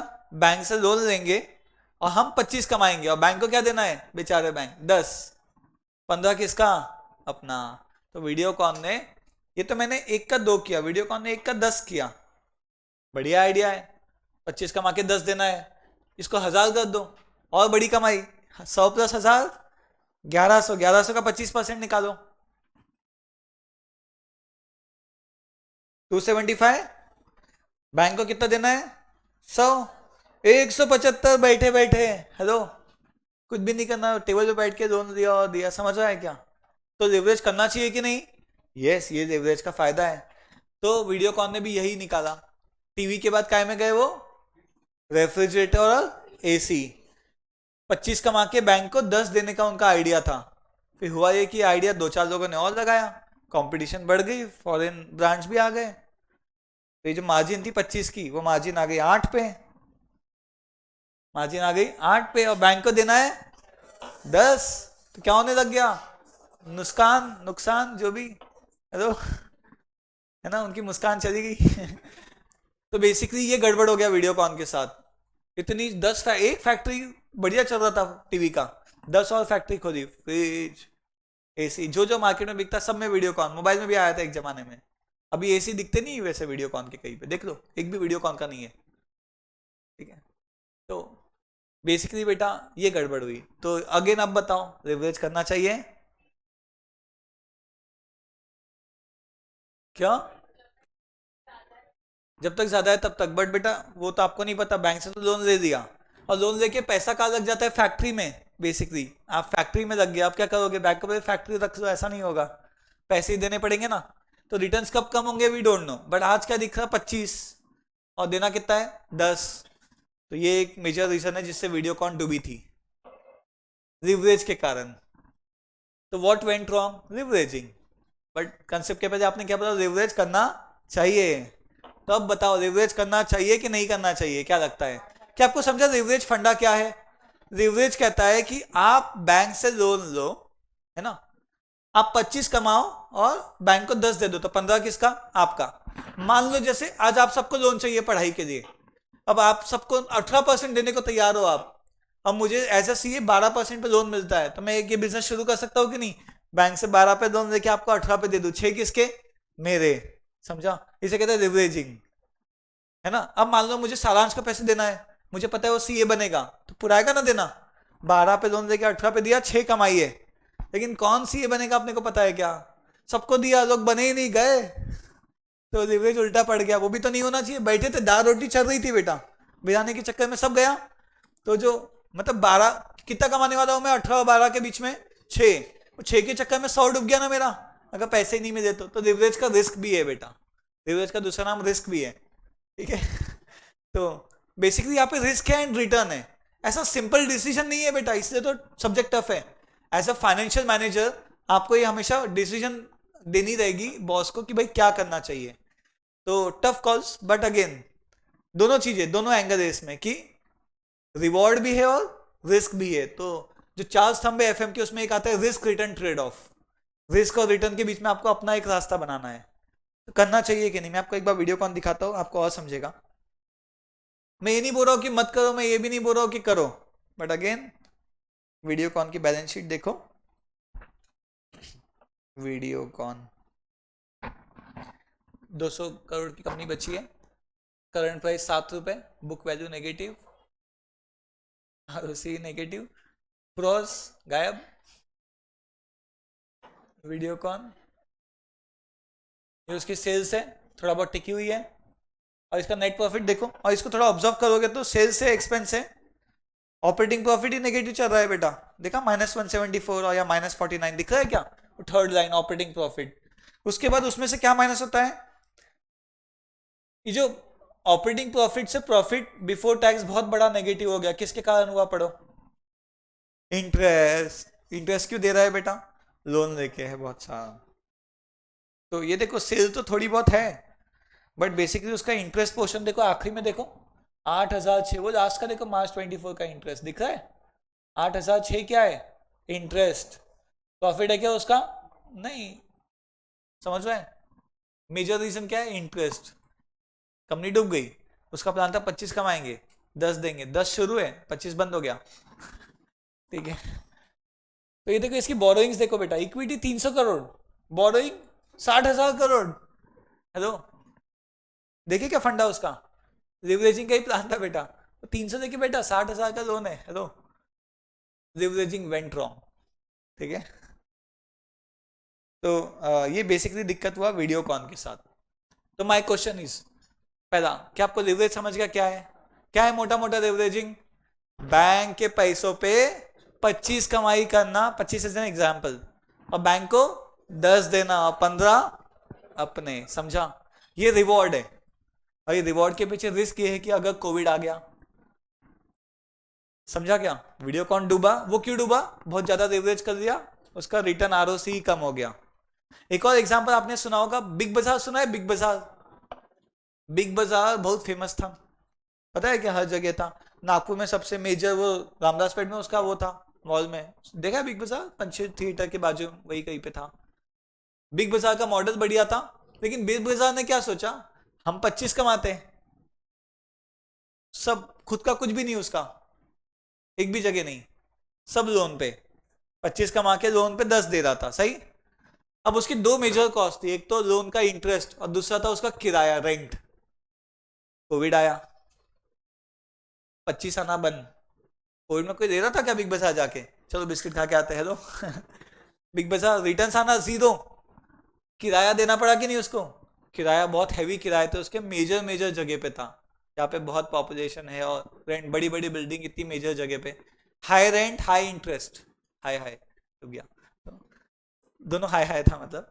तो 25 आना बंद हो गया, ब्याज 10 था, उसका मॉडल ये था 25 कमाओ, 10 इंटरेस्ट के दो, रेंट भी उसका 8 वगैरह था।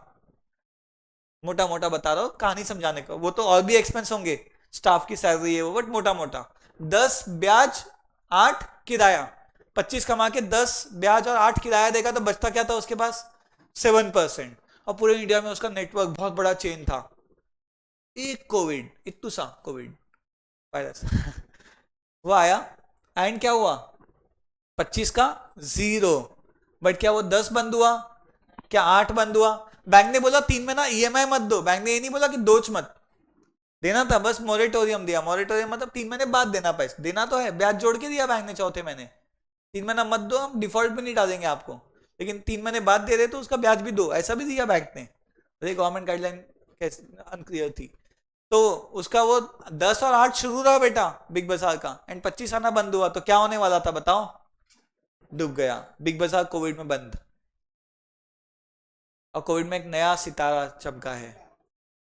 नहीं, छोटा आदमी हो, डीमार्ट। डीमार्ट सुना है?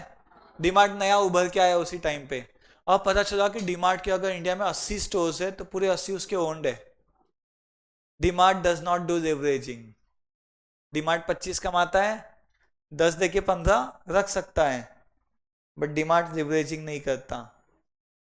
क्यों नहीं करता? लिवरेज करना चाहिए कि नहीं? What is the answer?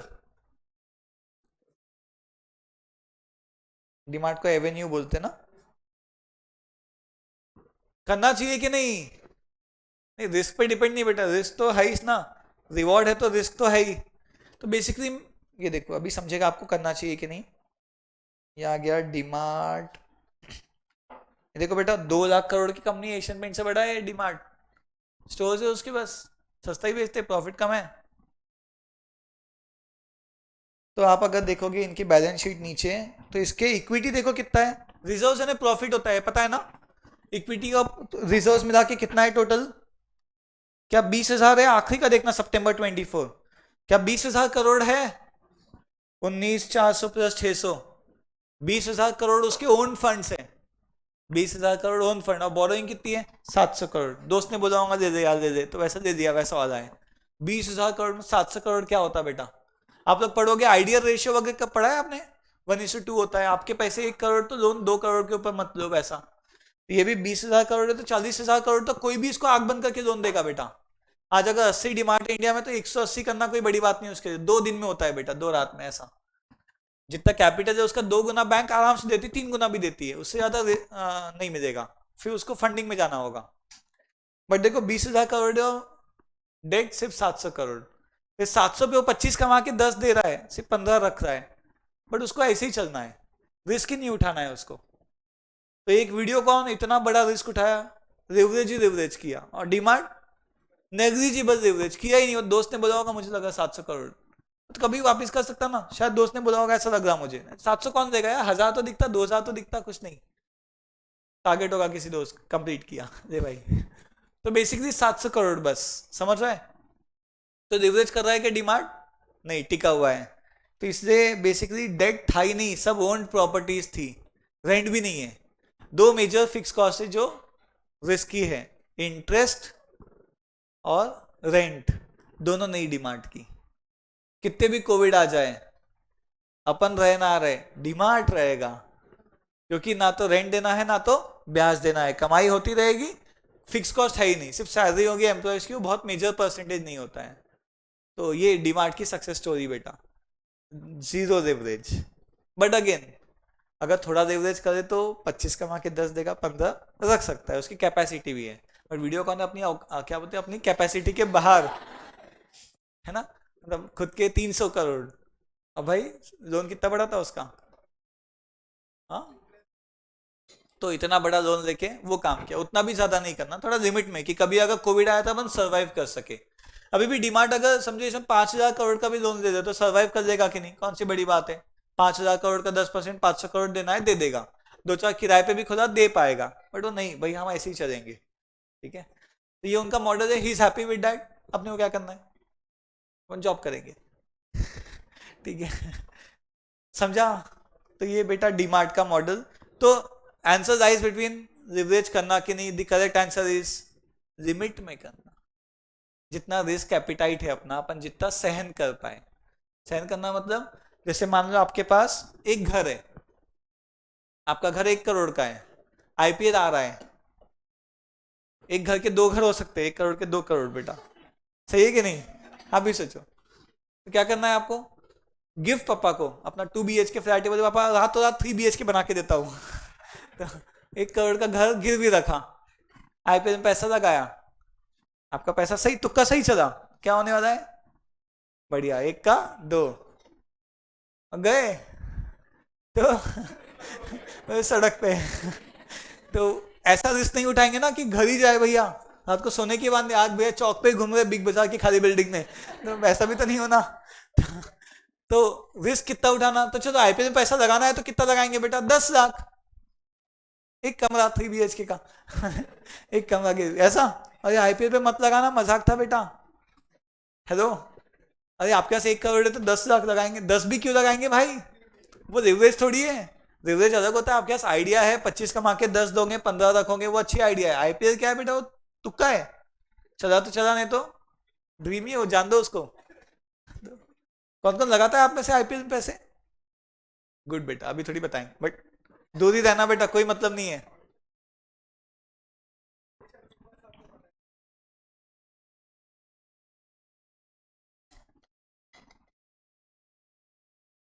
तो उससे तो दूर रहना है बेसिकली। चलो कहाँ से भटके थे हम, लिवरेज से। तो क्या आपको लिवरेज का फंडा समझा, व्हाट इज लिवरेज? अगर शॉर्ट में लिवरेज को याद करना हो तो क्या होगा, बैंक के पैसों पे 25 कमा के बैंक को 10 दो, आपका कितना, 15, समझा? रिस्की है लेकिन रिवॉर्ड भी अच्छा है। तो जम के लिवरेज करेंगे वो भी नहीं, और किया ही नहीं वो भी नहीं, एक बीच का रास्ता निकालना है। ये डिसीजन कौन लेगा, फाइनेंशियल मैनेजर। ठीक है, सीए बनने के बाद आपके पास बहुत डिपार्टमेंट्स हो गए, कहाँ जाना। पहले पहले क्या होता था, फाइनेंस का काम जो था ना, आज से 30-40 साल पहले, वो सिर्फ मर्जर्स एक्विजिशन के टाइम आता था, चलो भाई वैल्यू निकालो, बताओ कितने में खरीदना चाहिए कंपनी, बस। फिर आज से 20 साल पहले थोड़ा एक अकाउंट्स डिपार्टमेंट को बोला चल बीच बीच में फाइनेंस देखते रहना। आज का रिसेंट भी 15 अगले साल से अलग से फाइनेंस डिपार्टमेंट है, अलग से फाइनेंस डिपार्टमेंट। तो अकाउंट्स डिपार्टमेंट अलग है, कॉस्टिंग डिपार्टमेंट अलग है, फाइनेंस डिपार्टमेंट अलग है, टैक्स डिपार्टमेंट अलग है। ऐसा finance department takes care of finances.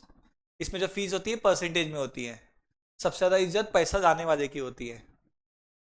भाई पैसा लाया, आप कंपनी आपके भरोसे चल रही है। अब देखो ना, सीधी बात है, आप कंपनी में जॉब करते हो, आपकी सैलरी होती है 3 तारीख को, जो बंदा सैलरी देता है, अब वो 2 दिन छुट्टी 5 तारीख को, आप तो रोज उसके साथ घूमोगे ना, वह सैलरी देता है कि नहीं, वो क्वेश्चन करेगा कहाँ भाई आए थे नहीं आए थे, काट रहा हो ये वो, आप तो उससे दोस्ती अच्छी रखोगे कि नहीं? जहाँ पैसा है वहां पे इंपॉर्टेंट। तो financial management basically is all about, financial management is all about, बोलो बेटा क्या समझा आपको, क्या करते होंगे इसमें बेसिकली? एक हो गया आपका प्रोक्योरमेंट ऑफ फंड्स, आपने कहा ही था, sources of funds sort of. तो एक है, वो भी एक चैप्टर है वैसे, सोर्सेज ऑफ फंड्स। तो एक है प्रोक्योरमेंट ऑफ फंड्स, फंड्स लाओ कंपनी में, है ना, फंड्स लेके आओ कंपनी में, पैसा लाओ, और जो पैसा आया आप क्या करोगे, यूटिलाइज करो, यूटिलाइजेशन ऑफ फंड्स। क्या है financial management, procurement of funds, utilisation of funds. तो FM is all about procuring funds and utilising funds. Funds लाना, कहां कहां से ला सकते, एक इक्विटी एक डेट, ऐसा सब अपन पढ़ेंगे, और कहां कहां लगा सकते। सही है, रेस्टोरेंट 1 में लगाना कि रेस्टोरेंट 2 में, रेस्टोरेंट में लगाना कि नहीं लगाना, ये सारी डिसीजंस अपने को लेनी है, इवैल्यूएट एनपीवी वगैरह निकाल के या ऐसे डिसीजंस लेके। ठीक है, लगाना कि नहीं लगाना, तो कहाँ लगाना, यील्ड देख के, समझ रहे? कूपन रेट अलग हो सकता है बट यील्ड देखनी होगी। मैं जब आर्टिकलशिप कर रहा था ना, तो ना ये आपने ट्रैफिक पार्क देखा है, यहाँ पे एक बोर्ड लगा हुआ था, बोर्ड पे एडवर्टीजमेंट थी एकदम 2000% डिविडेंड, कंपनी ने जस्ट 2000% डिविडेंड डिक्लेयर किया था, बड़ी होल्डिंग पे 2000% डिविडेंड, कितनी बड़ी बात है। कंपनी का शेयर 1000 रुपए का, अब निकालो 1000 का 2000%, 1000 का 2000%, 2000% इंटू 2000 डिवाइड बाय 100।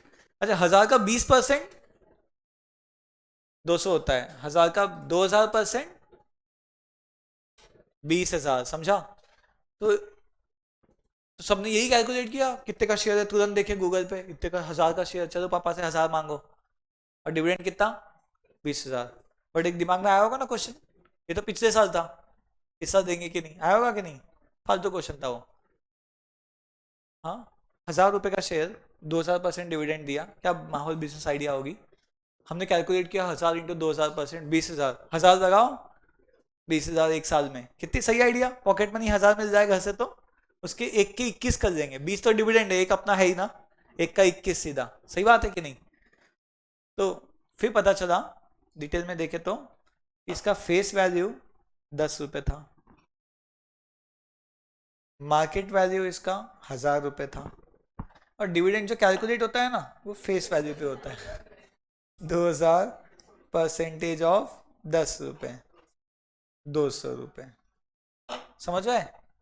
और ये तो खैर अगर ये 1 रुपए होगा, मुझे भी एग्जैक्ट याद नहीं, 1 था कि 100, तो भैया 20 रुपए, 1,000 पे कितना डिविडेंड, 20 रुपए, हेलो, 2,000% ऑफ 1%, मतलब डिवाइड बाय 100, तो बेसिकली कितना रुपए दिया था उसने, 20। कितना चालाक था, क्या ऐड किया, अपन तो कॉमर्स आर्टिकलशिप में अपने को समझा नहीं था, तब अपन कैलकुलेट करने लग गए, 1 के 21 पापा को फोन किए, बट बाकी लोगों को क्या समझेगा साइंस और आर्ट्स को, सही बात है कि नहीं।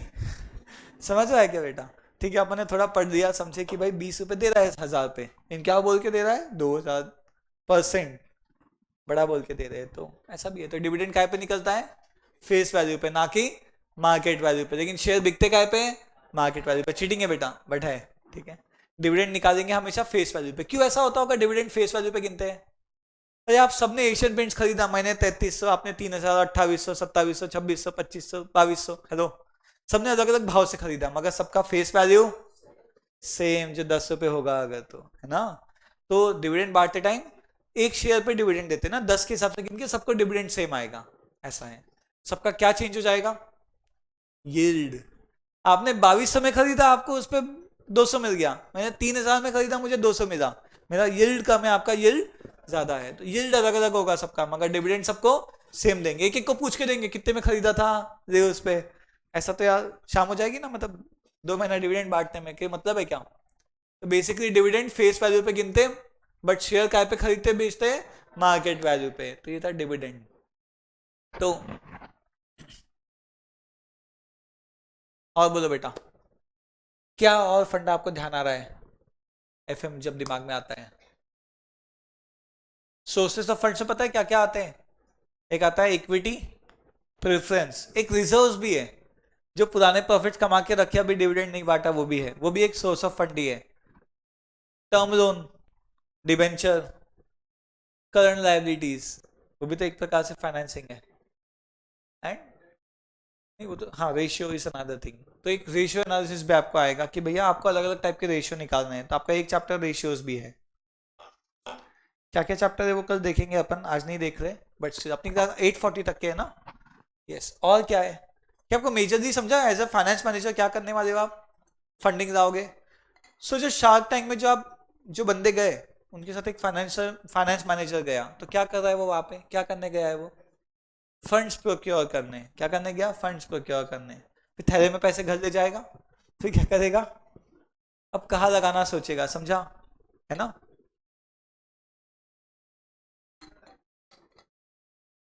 क्या, कितना,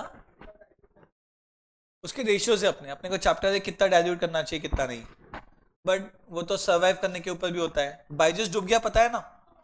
अब बाइजूस का जो ये था, जो फंडिंग थी उसकी, वो एक हाइब्रिड स्ट्रक्चर था, टर्म लोन बी करके, मैं कल बताऊंगा।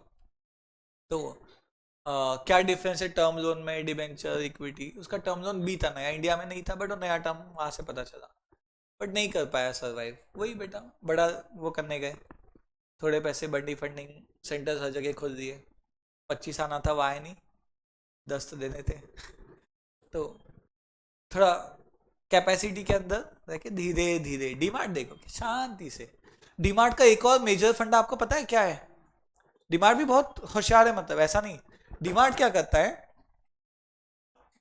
नहीं डीमार्ट बेसिकली क्या कर रहा है, ये नागपुर है बेटा, नागपुर है, कुछ साल पहले। तो डीमार्ट क्या करता है, यहाँ पे 100 रुपए फुट में डीमार्ट की जगह देता है, 100 इज एन एग्जाम्पल, कहीं पे 500 भी होगा, 3 डिजिट्स में बस, 100-500 रुपए फुट में जगह दिया, बड़ी जगह, खेती खरीदा 2 एकड़ 5 एकड़ ऐसा, ठीक है। जैसे ही उसने खरीदा डीमार्ट आ गया, अब वो 100 के भाव हो गए 3000, लोग यहाँ आसपास बस गए। डीमार्ट प्रॉपर्टी कैसे बिकती, डीमार्ट के बाजू में, डीमार्ट के बाजू में, हेलो, हाँ डीमार्ट के बाजू में, डीमार्ट के बाजू में प्लॉट के रेट बढ़ जाते हैं। अब उसने जगह खरीदा, अब सोचो ना उसके लिए कितना सिंपल है। अगर उसको डीमार्ट के लिए समझो 5 एकड़ लगता है, तो उसने क्या करना चाहिए बताओ। मैं तो उसको सजेस्ट करूंगा, मुझे नहीं पता क्या करता है, 10 एकड़ खरीदो भैया। कितना खरीदो, 10 एकड़, इसमें से 5 बेच दो तुरंत। जैसे आपने डीमार्ट दिया, डीमार्ट का नाम इतना हो गया, डीमार्ट आ गया, बड़ा है ना, स्ट्रक्चर भी ऐसा सस्ता दे रहा है। 5 एकड़ 10 एकड़ खरीदो, 5 का काम है, 5 तुरंत बेच दो, है कि नहीं। कितना अलग से प्रॉफिट, 100 में खरीद के 3000 में बेचा, धीरे धीरे होता है।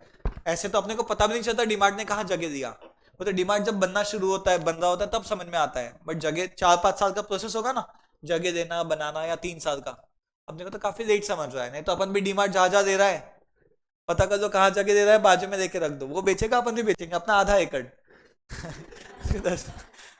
बट अगेन तो वो जहाँ भी देता है, ये बेसिकली, अब ये तो पुराना मैप है नागपुर का, है ना। डीमार्ट ने यहाँ दिया, ये यहाँ भी दिया था।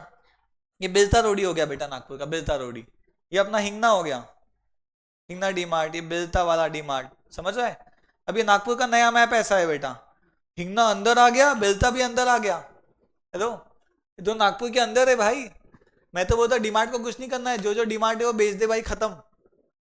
बट वो नहीं बेच रहा, क्यों, इतना अभी वो ज्यादा कमा रहा ना। आप जो सोचो बेच देगा वन टाइम, उससे ज्यादा उसने कमाने का सोचा। जैसे आपके पास 1 करोड़ है, मुर्गी और अंडे, वो अंडे कमा रहा है, तो क्या मुर्गी का काट देगा क्या। हेलो, पढ़े थे ना अपन ने, मतलब जो उसको अंडे मिल रहे हर साल डीमार्ट से, अंडे मतलब पैसे हर साल, तो बेच के क्या मुर्गी खत्म कर देगा क्या, नहीं। समझे क्या बेटा।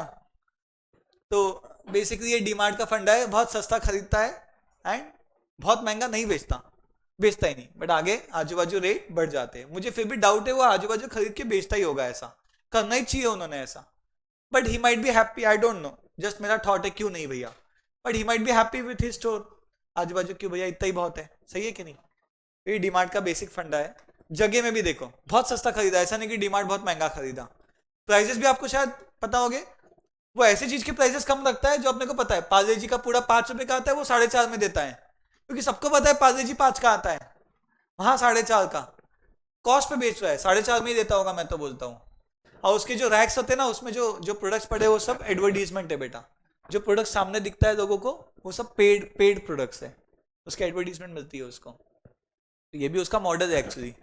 फिर मैंने उससे बैटरीज लाई थी खरीद के, 10 बैटरी एक साथ। अब बिल अपन आइटम 20 खरीदते हुआ जाते, जरूरत नहीं वो भी। अब बैटरी आके देखा तो यार वो 1.5 गुना प्राइसिंग पे था, सेम चीज मार्केट में। ड्यूरासेल ड्यूरासेल ड्यूरासेल, एक ड्यूरासेल 10 रुपए, तो 10 ड्यूरासेल 300 के। अब मतलब डिमांड भरोसा करके दे दी, ऐसा भी हुआ है बेटा। तो जो जो प्रोडक्ट अपने को समझते सस्ते, तो नहीं समझते भाई, वो भी तो कमाएगा कि नहीं यार। मैं गलत कर रहा नहीं बोल रहा हूँ, बट उन्होंने प्राइसिंग ऐसी लगी, जो जो के भाव आपको पता है, वो चीनी का भाव सबको पता है, प्याज पता होता है, मतलब वैसा प्याज तो नहीं बेचता हो, बट चीनी भाव पता है, वो सस्ता मार्केट से। और जिसका भाव नहीं पता वैसा, तो ये डिमांड करता है basically. But again good model.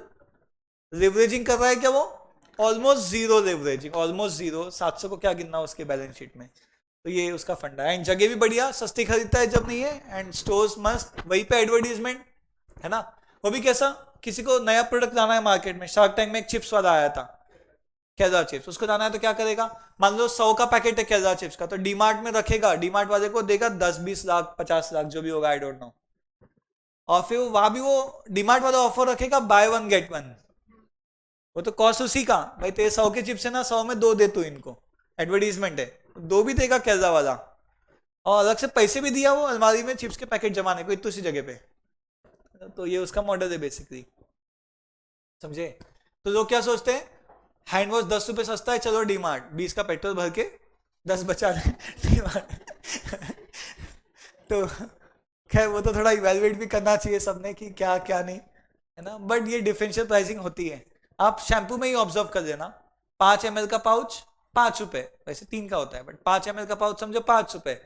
अगर 5 ml का शैम्पू 5 रुपए, तो 300 ml का शैम्पू 500 का होता है, क्योंकि एक साथ 500 ml खरीदने वाले रेट पढ़ के नहीं खरीदते। हेलो, अब बोलोगे सौ सौ बॉटल भी होती है 20 रुपए की, ठीक है, बट 5 ml का पाउच 5 रुपए, डेट इज एडवर्टीजमेंट। तो 500 ml की बॉटल या 300 ml की बॉटल 300 की नहीं होती, वो 450-500 की होती है, क्योंकि अब जो इतनी बड़ी बॉटल देता है, ओके, रेट देखेगा क्या, अरे महंगी लग रही रहने दे, नहीं भैया, और फिर पाउच लेके जाएगा, है ना। तो पाउच सबसे सस्ता है बेटा। तो ये भी होता है, क्योंकि अगेन आप देखना, आप अगर, अरे क्या हो गया इसको, इंटरनेट का इशू, ओके, कुछ नहीं कर सकते, हाँ, और रिकनेक्शन सक्सेसफुल, गुड।